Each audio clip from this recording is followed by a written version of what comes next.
Good morning, class. I am glad to see everyone doing well. Let's see. If you all mind taking your seats, we'll continue on with our lessons. Now, this next subject we're going to be going on about is a big piece. Uh, I say it's a big ship. It's the Destroyer. Are you ready? You got your PDAs ready? Excellent. Here we go. Destroyers are perhaps the biggest spaceship available to most star states.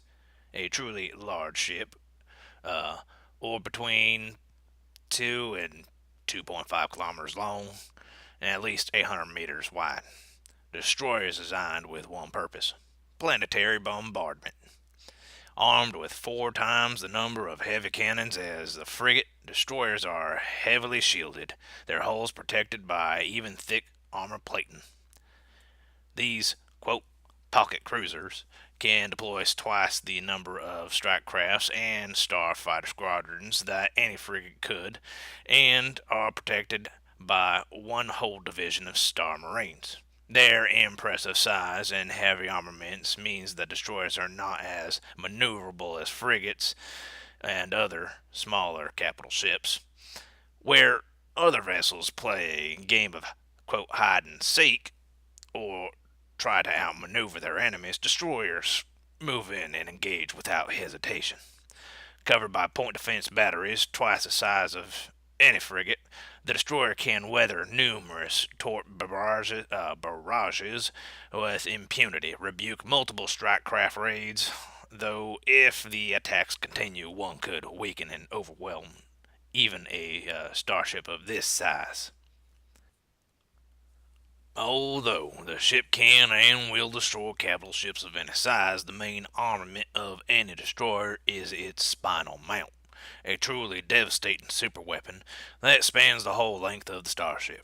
It is capable of blowing up big asteroids, small moons, and glass entire cities from orbit with a single shot. Most star states can and will use this devastating spaceship as intended, though regional powers are unable to have more than one such craft. Regulated by the Fleet Treaty imposed by the GA, that's Galactic Assembly, its texts speak of lofty goals and ideals like peace and keeping the weak race safe from planetary annihilations and other things of the sort.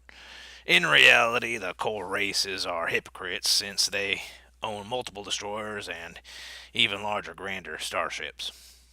While they speak of peace, their real goal is to keep the minor powers weak so they can push them around. Now, the Terran monarchy officially owns one destroyer. Its design based upon the older and famous ship called the Bremen. The She was the first vessel of this size built after the ill-fated invasion of Lord Mayhem, and the loss with all hands 50 years ago. Recently, there are numerous rumors circulating on the GNet that one spacer had located and boarded the derelict vessel, regardless of the Imperial Navy destroyer quote safety, as well equipped and armed with the best railguns Terran engineers can manufacture. The main batteries of this monster are housed in large turrets, heavily armored, of course, and individually shielded. Yes, the twin 120mm railguns have their own independent shielding and one reserve fusion core each. Same goes for the laser cannon emplacements, a standard design feature these days for the Terran frigate and corvette starships. Strategically, the vessel's firepower is to be used against other capital ships, and for that purpose, safety is also equipped with the gas cooling system, which the Monarchy flagship is even larger than a standard destroyer design, a full 400 meters longer and 100 meters wider. That allows for larger and more spacious hangars, which can now house 3 of the Monarchy's best interceptor squadron flying cover for these three ace strike craft squadrons and the ship. The flagship is defended by not one but two space infantry divisions, the 2nd Star Marine Division and the 33rd Star Trooper Division.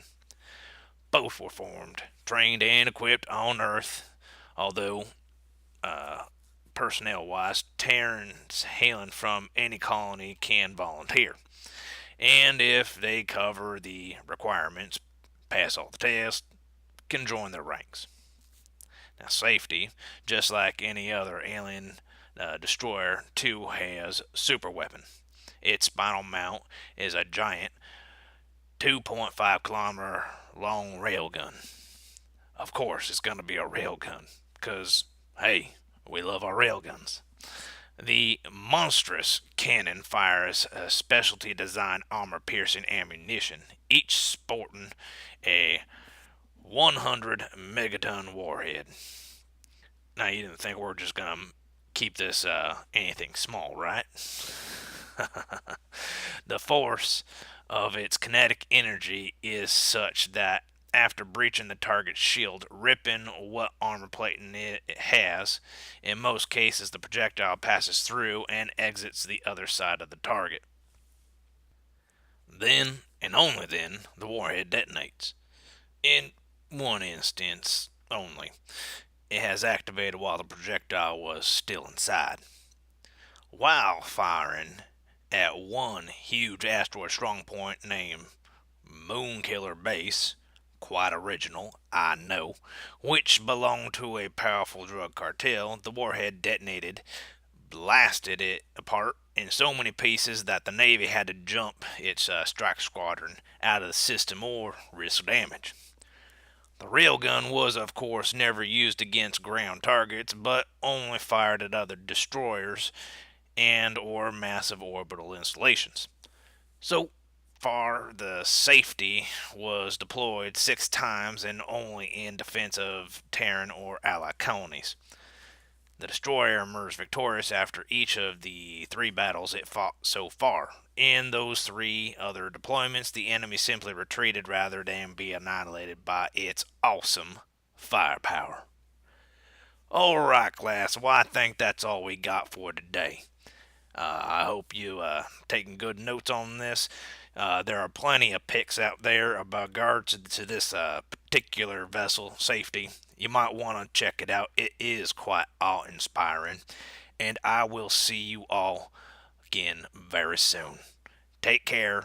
You are dismissed.